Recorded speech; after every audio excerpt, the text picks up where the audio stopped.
Olá, bem-vindo a mais um culto da Connect Baptist Church em Marlborough, no Massachusetts. Por causa do Covid, nós estamos transmitindo o nosso culto via redes sociais. E você é bem-vindo ao nosso culto. Hoje é domingo de Páscoa e nós estaremos celebrando ao Senhor, aprendendo um pouco mais da Páscoa, o que a Páscoa quer dizer, o que nós celebramos na Páscoa. Eu espero que o significado da Páscoa faça um sentido real na sua vida. E se você ainda não teve um encontro com Jesus, se você ainda não entendeu o real sentido da Páscoa, a verdade da Páscoa, eu espero que o Espírito Santo comunique com você nesta manhã. Vamos orar. Pai Santo, nós, na Tua presença, te damos graças pelo que nós celebramos hoje. A nossa salvação, a libertação, a Páscoa do Senhor Jesus Cristo. Que o Teu Espírito Santo agora entre na nossa mente, no nosso coração, e que a nossa atenção e todos os nossos sentidos estejam voltados para a meditação na Tua Palavra, para aprender do Senhor, para crescer com o Senhor. Dirija-nos e conduza-nos. Só o Teu Espírito Santo pode nos dar o entendimento da Tua Palavra. Ministra então nas nossas vidas, ó Pai, no nome do Senhor Jesus. Amém. Quero convidar você a abrir sua Bíblia aí no livro de Lucas, capítulo 24. Nós vamos ler do versículo 1 ao versículo 6 e vamos meditar brevemente sobre a Páscoa e os benefícios da Páscoa para você. Abra sua Bíblia então. O texto nos diz assim: No primeiro dia da semana, muito de madrugada, foram elas ao sepulcro, levando as especiarias que tinham preparado. E acharam a pedra do sepulcro removida. E entrando, não acharam o corpo de Jesus. E aconteceu que, estando elas perplexas a esse respeito, eis que pararam junto delas 2 varões com vestes resplandecentes. E estando elas muito atemorizadas e abaixando o rosto para o chão, eles lhes disseram: Por que buscais o vivente entre os mortos? Não está aqui, mas ressuscitou. Até aí. Ressuscitou. Essa é a palavra da Páscoa. Cristo ressuscitou. Bom, como nós chegamos até esse ponto, como nós chegamos até esse específico tempo dentro da história do cristianismo? Jesus Cristo havia sido preso e crucificado. Jesus Cristo havia sido injustamente condenado. Era uma semana festiva para o povo judeu. Era uma semana de festa. A comemoração era a Páscoa. Essa Páscoa foi instituída centenas de anos atrás, ainda no Egito.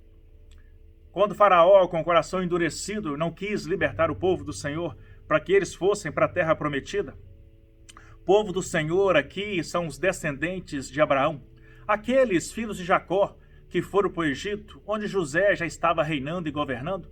E ali esse povo, que era 70 e poucas pessoas quando chegaram, já estava passando dos milhões.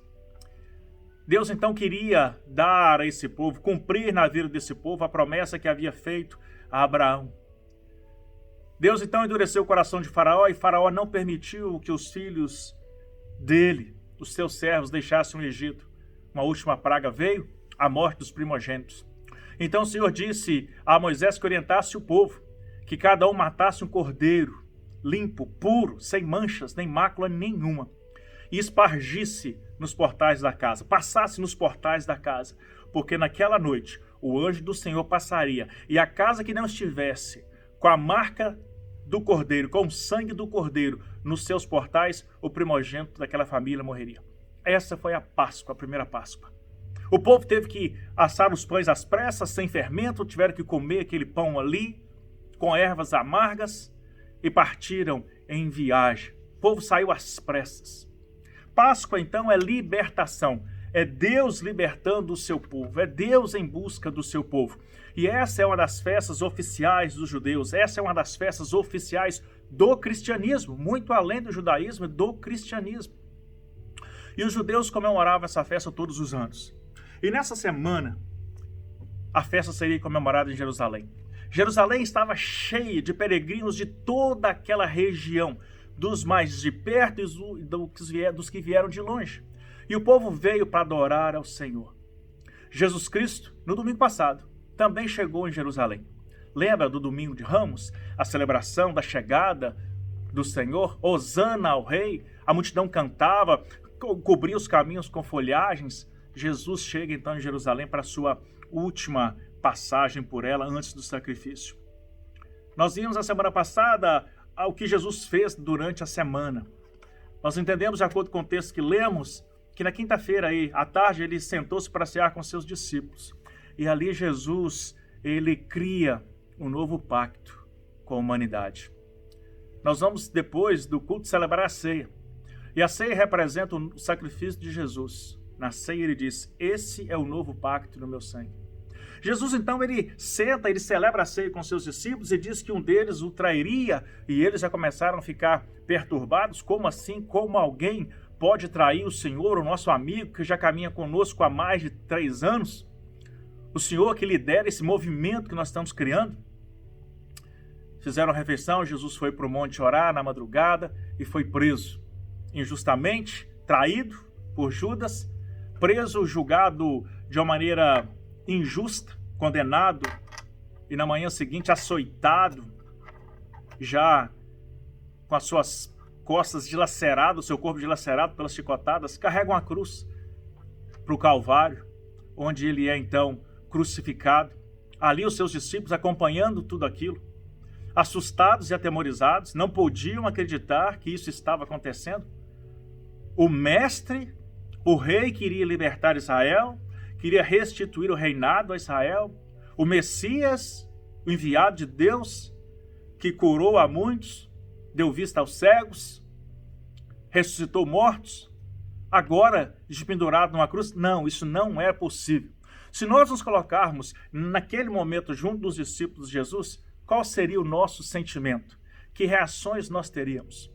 O Mestre Todo-Poderoso, aquele que nós íamos ressuscitar Lázaro, aquele que nós íamos dizer ao aleijado: levanta-te, toma tua cama e anda, aquele que nós íamos curar leprosos, agora despendurado no madeiro, morrendo uma morte comum, uma morte vergonhosa. Não, isso não vai acontecer, ele não vai morrer, algo vai acontecer. E eles esperaram ali. Ao meio-dia, uma escuridão tomou conta da terra. O véu do santuário se rasgou, houve terremotos. Às 3 horas da tarde, Jesus entrega o seu espírito, morre. A decepção no coração dos discípulos estava instaurada. A tristeza, a desilusão, a falta de esperança voltou. O desespero, a dor de perder um amigo querido. Não havia mais esperança. A noite cai sobre a cidade, Jesus é sepultado. Uma noite de tormento para os seus discípulos, para todos os seus seguidores, principalmente para os mais próximos, os 12. Podemos imaginar que houve muito choro, muita lamúria. Podemos imaginar que ninguém celebrou nada naquela noite. Podemos imaginar que ninguém comeu nada naquela noite. Confusão mental, incertezas. A noite passa, vem o sábado. Eles precisavam respeitar as regras do sábado, as leis do sábado. Imagine que um sábado triste, talvez o mais triste para todos eles, um sábado de luto, eles sozinhos, sem Jesus, e Jesus preso dentro de um buraco na caverna, fechada com uma grande rocha. O sonho acabou, a esperança acabou. O novo reino que havia chegado cessou. Tudo iria voltar como antes. E agora? O que fazer? Como prosseguir? A tristeza era geral e as perguntas, os questionamentos também eram. Queridos, às vezes na nossa vida nós vamos ter questionamentos. Na nossa vida nós vamos viver dias de lutos. Na nossa vida nós vamos passar por dor, por sofrimento, por questionamentos, por incerteza da nossa fé. Nossa fé vai vacilar, mas creia que Deus está presente, creia que Ele é um Deus presente, creia que Ele tem tudo sob o seu domínio, sob o seu comando. Simplesmente obedeça e creia. Aquietai-vos e sabei que eu sou Deus. Essa é a palavra. Esse Deus espera que eu e você obedeçamos a Ele. Deus nos deu a salvação. Em troca dela, nós temos o dever, a obrigação. Ele nos exige comprometimento, compromisso, obediência à sua palavra. Para ser salvo, precisamos viver de uma maneira santa. Não dá para viver de uma maneira que não seja santa, de uma maneira impura, pecaminosa, e ser salvo. Deus só tem compromisso com quem tem compromisso com Ele. Lembra dessa frase do sermão da semana passada? Então os discípulos agora ali tristes, agoniados. Veio o domingo pela manhã, logo cedo, as mulheres foram levar aromas para ungir o mestre, foram ao sepulcro. E quando chegam ao sepulcro, a rocha, a grande rocha está removida. Ela já se assusta com aquela situação. O mestre não estava lá, o que estava acontecendo? Então tem um encontro com dois varões que perguntam para elas: o que vocês estão fazendo aqui? Procurando entre os mortos aquele que vive? Imagine o susto, imagine a surpresa. Aqueles homens em roupas resplandecentes, elas já se assustaram com aquilo. E eles disseram: Jesus não está morto, Jesus vive. Imagina a alegria que tomou o coração delas, a euforia que encheu a vida delas naquele momento ali. Foram as primeiras a terem essa notícia de que Jesus havia sido ressuscitado. Outros homens pregando palavras em nome de Deus passaram pela terra. Outras religiões têm outros profetas, mas todos eles, Buda, Maomé e tantos outros, estão sepultados aí, em algum lugar. Os ossos deles podem ser encontrados, mas os ossos de Jesus não, porque ele vive. Ele é Deus, ele é mais do que profeta, ele é o Deus de ontem, o Deus de hoje, o Deus de amanhã. É o Deus que morreu para a sua salvação. Então o que é a Páscoa? A Páscoa é o esforço de um Deus que ama a humanidade em resgatar a humanidade perdida. Deus quer se reconciliar, Deus quer reconciliar o homem consigo. Por isso Cristo veio, Cristo morreu. Você é importante para Deus. Os valores dessa vida não são importantes, o dinheiro dessa vida não é importante, os bens dessa vida não são importantes. O importante é a sua salvação e Deus se preocupa com você. E não importa o seu estado social, não importa a sua situação econômica, não importa a situação da sua saúde. Deus te ama, Deus se importa com você e Cristo morreu por você, para salvar você. O que nós podemos então aprender com a ressurreição? A ressurreição nos traz vida. Na ressurreição, a condenação foi vencida. Na ressurreição, a morte foi vencida. O que é interessante, queridos, é que em Hebreus capítulo 9, versículo 22, nós encontramos o seguinte registro. E quase todas as coisas, segundo a lei, se purificam com sangue. E sem derramamento de sangue não há remissão de pecados. Jesus derramou o sangue dele na cruz para que os meus pecados e os seus pecados pudessem ser lavados. Cristo tira de nós a obrigação de sermos perfeitos. Embora ele espera que nós nos esforcemos no caminho da santidade, rumo à santidade, nos esforcemos em viver uma vida santa, pura, longe do pecado, longe da idolatria, longe de tudo aquilo que desagrada o coração dele. Temos um novo pacto, o pacto agora no sangue do Senhor Jesus Cristo. Ele é que declarou isso, o novo pacto no meu sangue. A ressurreição de Cristo nos traz então a libertação, a salvação. Não há nada que possa te condenar, pois Cristo já te libertou. O Senhor morreu por você, ele morreu para te dar vida. O mundo pode te julgar, o mundo pode te condenar, mas Cristo te liberta. Não havia esperança no mundo. O mundo que andava em trevas viu uma grande luz. O mundo que andava sem esperança viu a luz. Essa luz é Jesus Cristo. Hoje também não há esperança no mundo. Não há esperança no sistema político, não há esperança no sistema financeiro do mundo. Quem é que dá as cartas no mundo hoje? Por muitos anos, centenas deles, os Estados Unidos, a América do Norte, deu as cartas. E agora, quem está dando as cartas? A economia gira, há uma insegurança no mundo, há um desequilíbrio, há uma mistura. A globalização trouxe essa mistura. Não há controle, não há cartas definidas mais, não há segurança em nada mais. Nós não podemos confiar nos governos, nós não podemos confiar na saúde, não podemos confiar no sistema de saúde. De que adianta tanto armamento bélico, tanto dinheiro investido para a guerra? Do que adianta tanto dinheiro investido para que o homem chegue a outros planetas? Tanto dinheiro investido nisso, quando um pequeno vírus, invisível ao olho nu, surge aqui na Terra e é capaz de abalar todo o planeta. Irmãos, o homem não tem nada sob o seu controle. Deus o tem.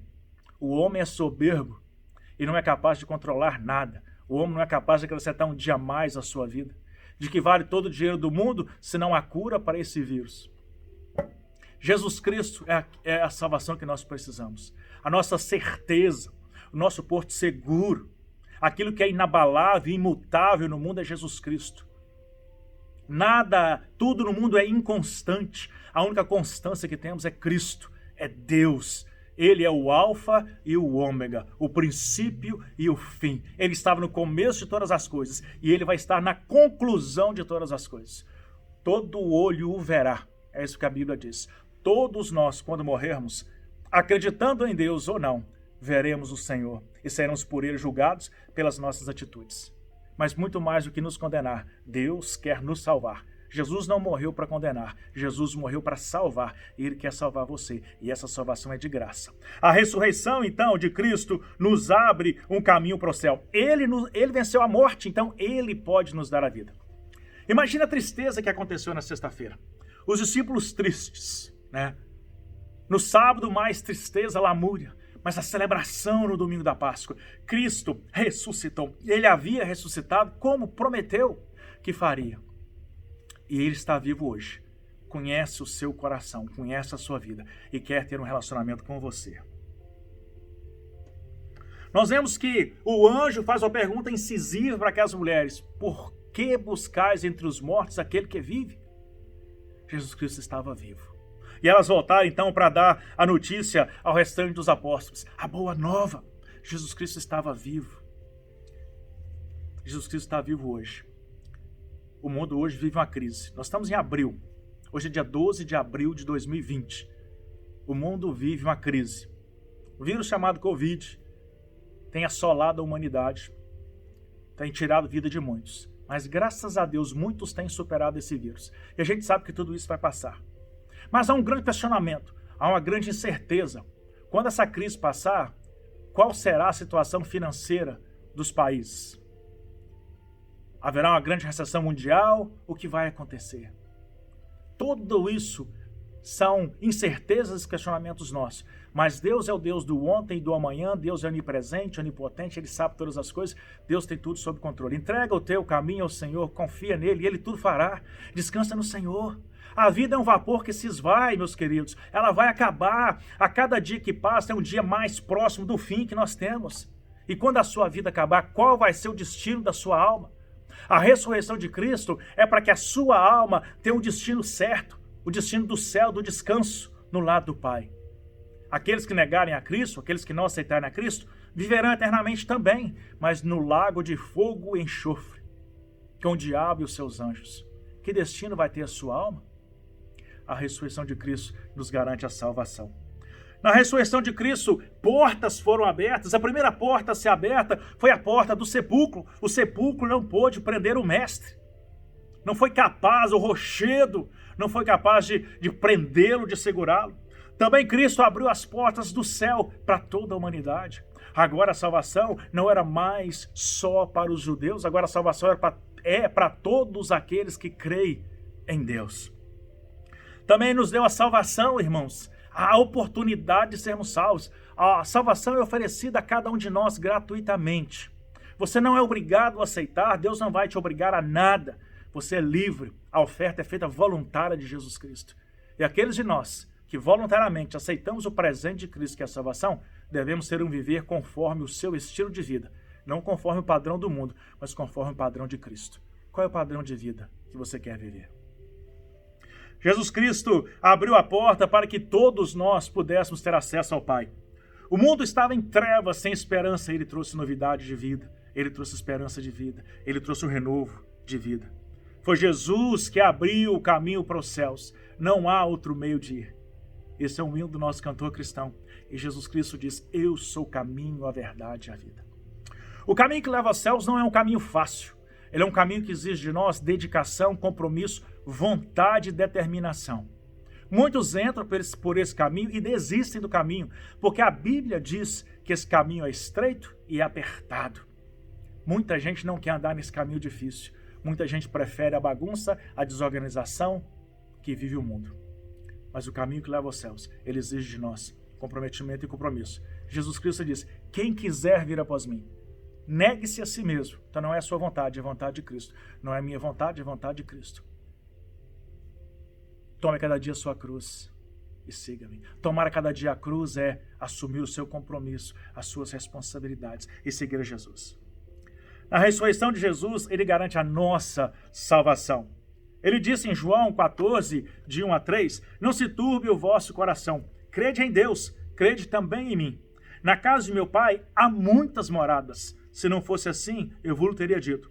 E quando eu for e vos preparar lugar, virei outra vez e vos levarei para mim mesmo, para que onde eu estiver, estejais vós também. Cristo tem um lugar preparado para aqueles que o aceitarem. Cristo tem uma morada preparada para aqueles que quiserem viver com ele, para aqueles que buscam descanso. Vinde a mim, todos que estáis cansados e oprimidos, e eu vos aliviarei. Ele é o caminho, a verdade e a vida. Mas, infelizmente, nem todos aceitaram Jesus. Veio para os que eram seus, e os seus não o receberam.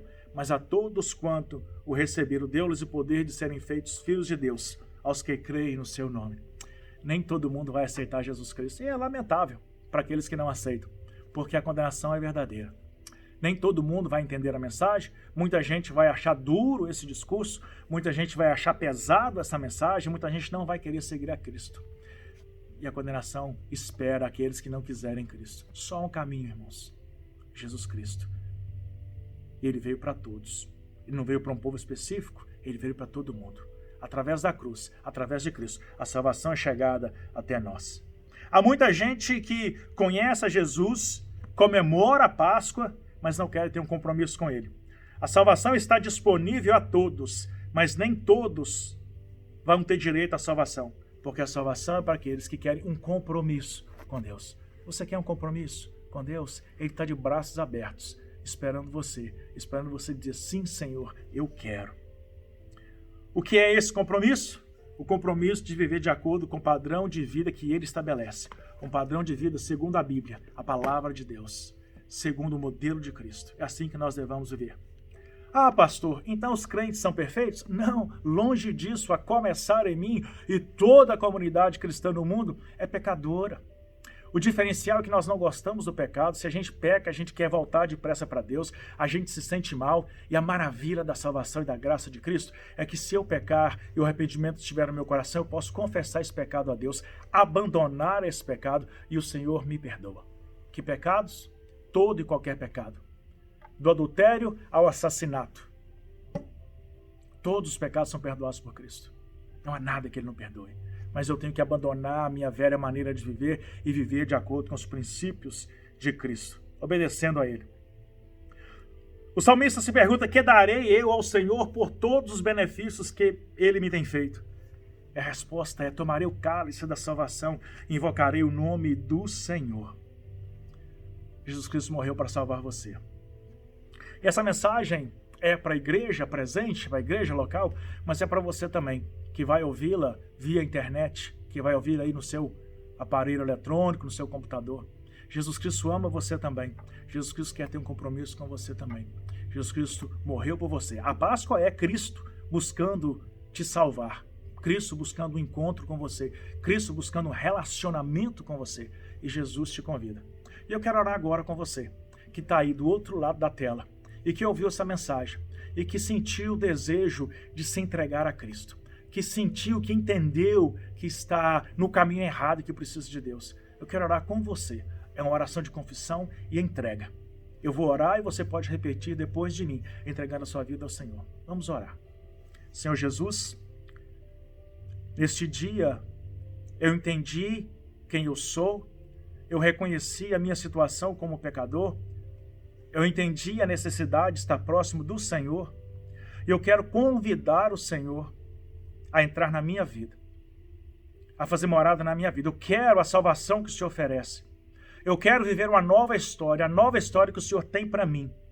Eu confesso os meus pecados, e suplico perdão pelos meus pecados.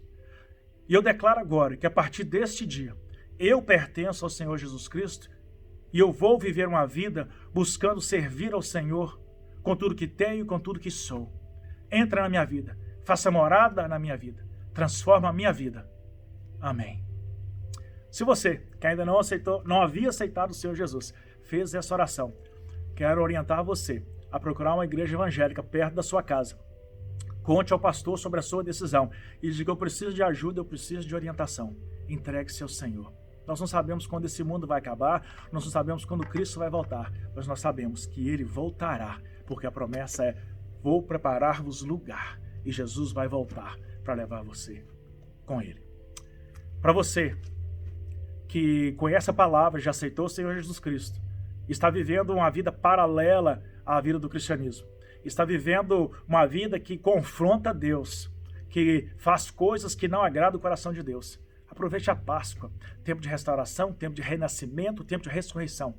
Ressurja um novo ser diante do Senhor. Abandone a prática do pecado e assuma um compromisso verdadeiro com Jesus. Você sabe que Jesus espera de você compromisso. Você que já conhece a verdade, sabe que o peso sobre você vai ser maior. Hoje é o tempo que você precisa acertar a sua vida com o Senhor. Mude. Igreja do Senhor espalhada pela face da terra, que o Senhor te dê uma semana abençoada, que a Páscoa esteja presente nas nossas vidas todos os dias, para que nós possamos lembrar do sacrifício do Senhor Jesus Cristo e do amor que Ele tem derramado por nós. Leia a Bíblia, estude a palavra, faça um curso bíblico, cresça, frequente os cultos da sua igreja, não abandone a sua igreja, não deixe de participar da sua igreja. A igreja é imperfeita, eu sei, você vai lá e vê um monte de coisa errada. Isso é verdade. O maior errado sou eu, o maior errado é você, que a gente não deve criticar o que vê, a gente só deve orar para a transformação daquilo que está errado. Então não critique a sua igreja, não critique as pessoas. As pessoas são simplesmente pessoas falhas e com defeitos, buscando ser restaurados, serem aperfeiçoados por Cristo. Lute pela vida da sua igreja. Ame a sua igreja. Ame a sua igreja, ame o seu pastor, cuide da sua igreja, cuide do reino de Deus.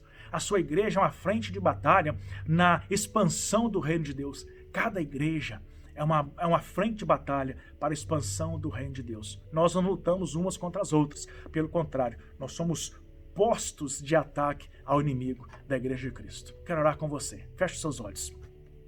Pai, obrigado por essa palavra nesta manhã, obrigado pela salvação em Jesus Cristo, obrigado pelo teu amor pela humanidade. O Senhor nos ama mesmo dentro das nossas imperfeições.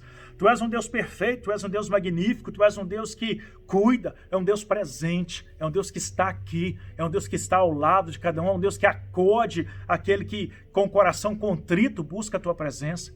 Sonda-nos agora e tira de nós tudo aquilo que te desagrada. Entra nas nossas vidas, transforma a nossa vida, Pai. Salva-nos. Que essa mensagem possa chegar a muitos corações que ainda não conheceram o Senhor Jesus. Que essa palavra seja instrumento do Espírito Santo para trazer entendimento a muitas pessoas, para trazer despertamento a outros e trazer encorajamento a outras, Pai. Encoraja-nos nos tempos de lutas, fortalece-nos nos tempos de batalha, Pai. Mantenha-nos de pé. Tu és o nosso Deus, o Deus a quem nós servimos.